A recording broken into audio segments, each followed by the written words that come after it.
The long-awaited child has arrived, and everyone is searching for him. With this child, there is new hope in the universe. Throughout the first season of The Mandalorian, the eponymous character, a bounty hunter, is sent to capture what turns out to be way more than he expected. But at this point, you are lost in this story. You have heard of what I'm talking about. I'm talking about the child, or, as the news labeled him, Baby Yoda. For you Mandalorian fans, don't worry, there are no spoilers ahead. Baby Yoda took the world by storm.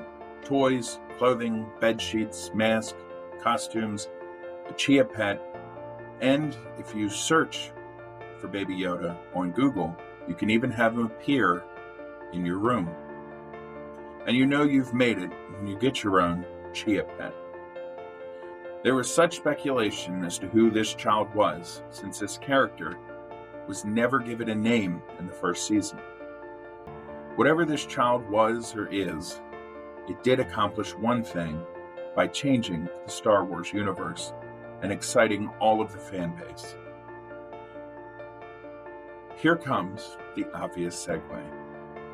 Advent is coming to a close, and we are eagerly anticipating a different child.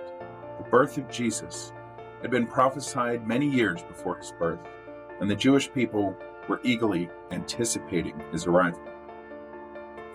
They expected the Messiah to restore them to their earthly kingdom, to remove their Roman overlords, and to bring peace to them. Yet this Messiah didn't arrive as a conquering hero, royal prince, but rather as a small, helpless child lying in a manger, a feeding trough for barn animals. The birth of the Messiah was not the instant salvation for the Jewish people that they had imagined, yet it was an immediate salvation for God's creation. With that singular moment, the lives of all humanity were changed. No longer was God an intangible person, but God became man and dwelt among us. For the Mandalorian, his world was completely changed by his chance encounter with the child, Baby Yoda. Sent on a bounty to capture an object, it is his discovery of the child within that makes him break his word, and instead his life's purpose becomes protecting that child.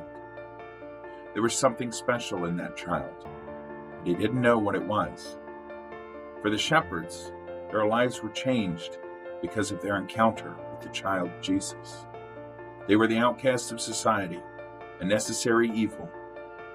They lived with the sheep, slept in the pens, they smelled, and they were dirty. Yet it was them that God chose to be the first to see the newborn King of the Jews. For the Magi, their lives were changed because of their encounter with the child Jesus. They were wealthy, learned men from the East. They were not Jewish, but rather astronomers, that spent their days studying the stars. They wore fine clothing, traveled in caravans, and were well respected throughout the world. Yet they are the first ones to which God reveals his Son Jesus. As we finish our journey, what is the change that this newborn child will bring to your life?